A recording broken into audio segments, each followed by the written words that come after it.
विमलेश जी मध्य प्रदेश से। राधे राधे महाराज जी। महाराज जी आपके चरणों में कोटि कोटि प्रणाम। गुरुदेव भगवान, प्रेम का आनंद क्या है महाराज जी? गुलाब जामुन पाया है, कैसा लगा? मीठा। कितना मीठा? जो पाता है उसी को स्वाद पाता है। बस उत्तर यही है। यही उत्तर है। प्रेम का आनंद कैसा? जो पाता है वही जानता है। अनिर्वचनीयम प्रेम स्वरूपम। ये तुम्ही से उत्तर दिलाना चाहते थे। एक प्राकृतिक वस्तु रसगुल्ला का आनंद नहीं बता सकते तुम। बोले मीठा, बोले कैसा मीठा? बोले पाके देख लो। ऐसे ही प्रेम का आनंद क्या है? अनिर्वचनीयम प्रेम स्वरूपम। इसको वाणी से नहीं कहा जा सकता, क्योंकि हृदय का विषय सूक्ष्मतरम, बड़ा सूक्ष्म है। अनुभव स्वरूपम, ये केवल अनुभव में आता है। प्रतिक्षण वर्धमानम, ये प्रतिक्षण वर्धमान है। ये विनिवृत्त कामा, ये समस्त कामना रहितम, ये कामनाओं को शांत कर देता है। तो जो कामनाओं में फंसे वो प्रेम सुख को क्या जाने? इसलिए भगवत आराधक ही जानता है हृदय का विषय। इसे वाणी से नहीं कहा जा सकता। जब एक प्राकृतिक वस्तु के आनंद का वाणी से वर्णन नहीं किया जा सकता, तो चिदानंद प्रेम का कैसे वर्णन किया जा सकता है? समझ रहे हो बच्चा?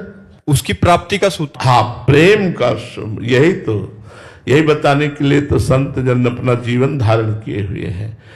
प्रेम मूल यह नाम है, प्रेमी रसिक जपत यह नाम, प्रेम मगन निज बन विश्राम श्री हरिवंश जहा रहा है। जो निरंतर नाम जप करता है, गंदे आचरणों का त्याग करता है, भगवत शास्त्रों का स्वाध्याय करता है, भगवत प्रेमी संतों के चरित्र पढ़ता है, भगवत प्रेमी संतों का संग करता है, उसके हृदय में प्रेम का स्फुरण हो जाता है। दूसरे शब्दों में, शांतिरव्यर्थ कालत्वम विरक्तिर्मान शून्यता, आशा बंदा समुत्कंठा नाम गाने सदा रुचि, आसक्तिस्तद गुणाख्याने प्रीतिस्तद वस्ति स्थले। अगर ये लक्षण है तो प्रेम का प्रादुर्भाव हो जाएगा। शांति, तुम्हें कोई सताए तुम शांत रहो, विचलित मत हो, उद्वेग को प्राप्त मत हो, क्रोधित मत हो। प्रतिक्रिया नहीं आनी चाहिए आपके हृदय में। प्रेम प्राप्ति करना है तो सबसे पहला सूत्र लिखा, शांति। जो आपका बुरा करे उसका भी आप भला करो। आपके अंदर उद्वेग नहीं आना चाहिए, क्रोध नहीं आना चाहिए, प्रतिक्रिया नहीं होनी चाहिए, उसकी क्रिया की प्रतिक्रिया नहीं होनी चाहिए।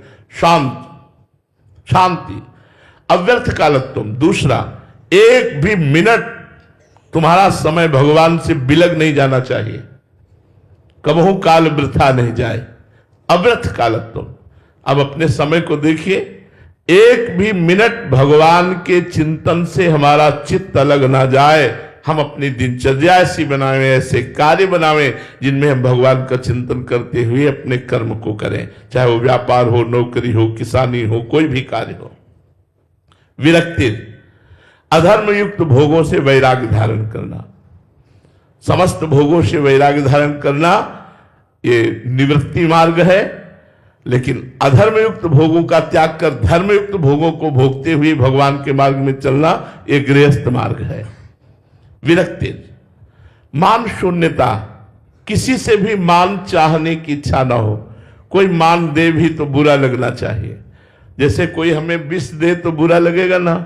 तो सम्मानम कल्याति घोर गर्णम नीचापमानम सुधा।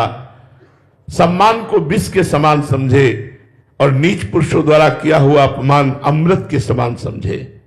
सम्मान का त्यागी ही भगवत मार्ग में आगे बढ़ता है। यद्यपि भगवत मार्ग में इसकी बहुतायत रहती है, लोग सम्मान देते हैं साधु मानकर, भक्त मानकर, लेकिन जो सम्मान को ग्रहण कर लिया वो पतित हो जाता है। इसलिए सम्मान को स्वीकार नहीं करना चाहिए अंदर से।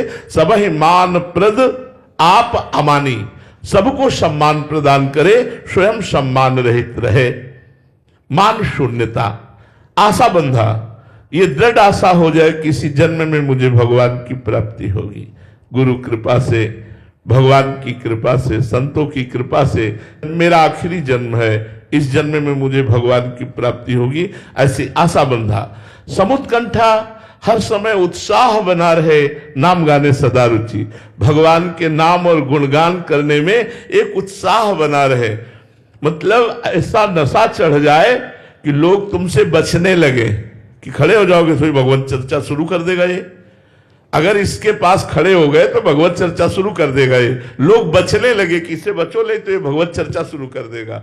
अगर हम चुप रहे तो वो अपनी शुरू कर देगा। वो शुरू कर दिया तो ठीक नहीं है, इसलिए हम शुरू करें। बोधयंता परस्परम कथयंति च माम नित्यम तुष्यंति च रमंति च, भगवान कह रहे। तो समुत्कंठा नाम गाने सदा रुचि, उत्कंठा पूर्वक भगवान की चर्चा करना, भगवान का नाम गुणगान करना। आसक्ति तद गुणाख्याने, भगवान की चर्चा सुनने और कहने में आसक्ति होनी चाहिए। जैसे कामी पुरुष को कामिनी की चर्चा होते एकदम पूरी श्रवणेंद्रिय उसी में लगा देगा। मोबाइल से गंदी बात देखनी, पूरी नेत्रेंद्रिय उसी में लगा देगा। कामी ही नारी प्यारी जी में लोभी जी में प्रिय दाम, तिम रघुनाथ निरंतर प्रिय लागो मोहि राम। ऐसे हम भगवान के चरित्र, भगवान की लीला कथा सुनने और गाने में आसक्त होना चाहिए, एकदम चित्त लगा के। एकटक प्रवक्ता की मुख की तरफ देख रहे, एक एक शब्द का पान कर रहे। आसक्तिस्तद गुणाख्याने, भगवान की चर्चा करना और भगवान की चर्चा सुना। प्रीतिस्तद वसति स्थले, भगवान की लीला स्थलियों में अपार प्रीति हो। वृंदावन हमारा प्राण है, ब्रज हमारा प्राण है। हमारे भगवान ने यहाँ ये लीला की, यहाँ ये लीला की, यहाँ जिसके अंदर ये लक्षण है तो भाव का अंकुरण हो जाएगा और वो प्रीति के रूप में बदल जाएगा। निरंतर नाम जप करो, संतों का संग करो, भक्तों के चरित्र पढ़ो, भोजन को भगवान को अर्पित करके पाओ, प्रसादी पाओ, तो बुद्धि शुद्ध हो जाएगी और भजन की तरफ बढ़ेगी। और भजन से ही प्रेम होता है। भजन नसेनी प्रेम की, जितना अधिक भजन करोगे उतने आत्म प्रेम बढ़ेगा, उतने भगवत प्रेम बढ़ेगा।